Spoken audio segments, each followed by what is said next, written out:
गुरुजी राम राम। राम राम। गुरुजी एक बात पूछना चाहती हूँ कि लड़की की इस दुनिया में कोई वैल्यू नहीं है। क्यों, लड़की की वैल्यू है। हमारे यहाँ लड़की की ही तो पूजा होती है, कन्या पूजन होता है। दुर्गा नारी ही है, सीता नारी ही है, राधा नारी ही है। लड़की को शादी करके ले आते हैं और दारू पी के दिन रात मारते हैं, गाली गलौज करते हैं, उसका कोई पर्सन नहीं है। आपके साथ ऐसा हुआ क्या? हुआ है, जब भी तो यहाँ उतर लेना है गुरुजी। तो आपका विवाह हो गया? जी, एक लड़का है 7 साल का। तो आपके पति आपके साथ नहीं रहते हैं? रहते हैं, मगर मुझे मारते हैं, पीटते हैं। जब मैं यहाँ तक के अकेली आई हूँ तो पति को ले आती तो पति को समझा देती वो हैं। कितने भी नहाए, कुछ भी नहीं करे, कमाता है तो दारू पीता है, कुछ नहीं करता।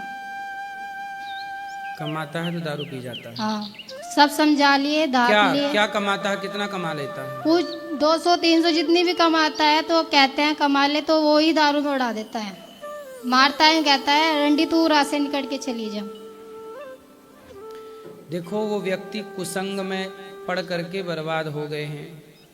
अब उन्हें यदि सत्संग से आप जोड़ दें। काम करती हूँ, सब कुछ करती हूँ, कैसे तू की कर रही से, तू यहाँ कैट रहे से अपना निकट के जा। दिन रात मारते हैं, मारा कुट्टी करते हैं। जो बीमार हो जाती हूँ तो दवाई भी दिलाने तक का नाम नहीं से। तो बच्चों की पढ़ाई लिखाई फिर कैसे हो रही है?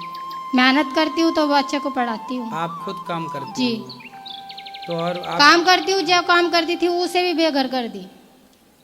किसने कर दिया बेघर? आदमी नहीं, क्या बोला? कि कैट करती है, तेरी कमाई खावा सा।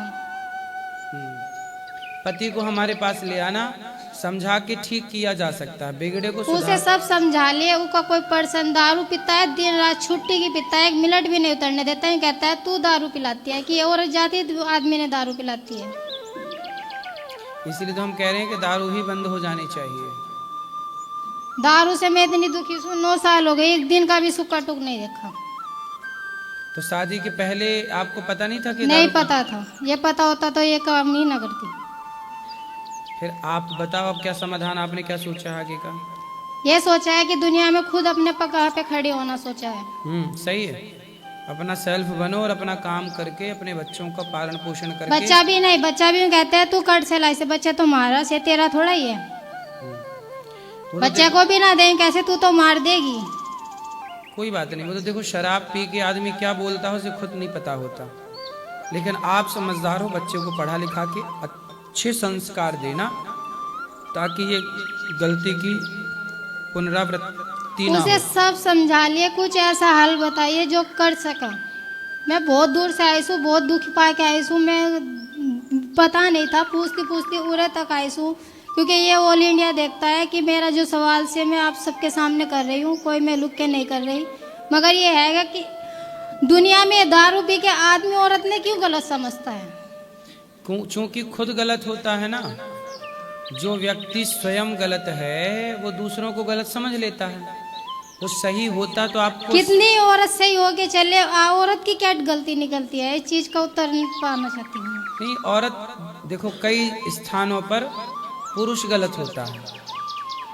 जहां दारू पी के जो पुरुष अपनी पत्नी को गलत कहे, वहां तो 100% पुरुष ही गलत है, क्योंकि वो अपने स्वार्थ, अपने माँ ने नशे। देखे ना, वो बहन ने देखे ना, बीरबानी ने देखे ना, अड़ोस पड़ोस की कोई मोहल्ले पड़ोस की लड़की है, गाली बकन से कोई मतलब ही ना है। छुट्टी की गाली बकता है, छुट्टी की दारू तो वो पीता है। संस्कारहीन है ना, उसमें उसकी तो गलती है, उसके माँ बाप की भी तो गलती है, जिन्होंने उनको संस्कार। माँ बाप तो बहुत अच्छे हैं, देखो मैं ये नहीं कहूँगी, माँ बाप तो बहुत अच्छे हैं उनके।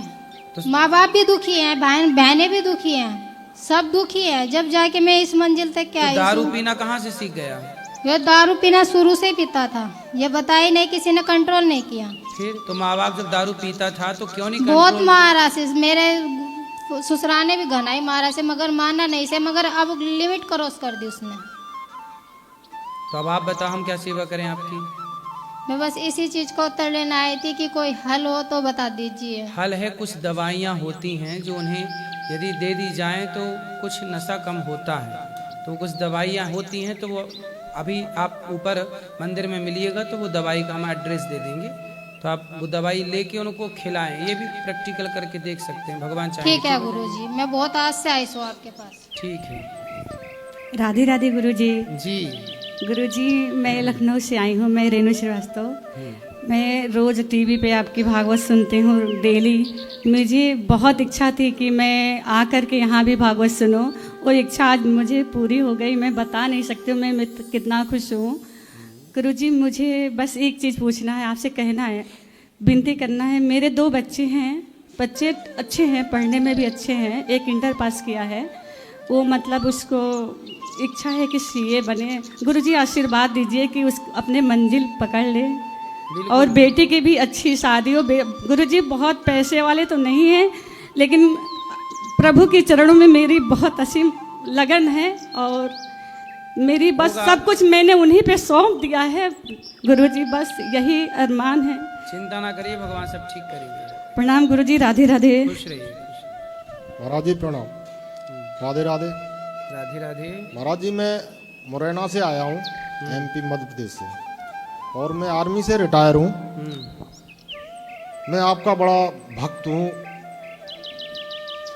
और मेरे 2 बच्चे हैं, उनको थोड़ा नौकरी तो नहीं, कहीं लग नहीं पाई, बहुत कोशिश किया, मगर अब उनने छोटा सा एक बिजनेस डाल दिया है, तो उसमें आप ऐसी कृपा करो कि वो चल जाए। होगा, चलेगा, बिहारी जी चलाएंगे, चिंता ना करिए। प्रणाम महाराज जी। खुश रहिए।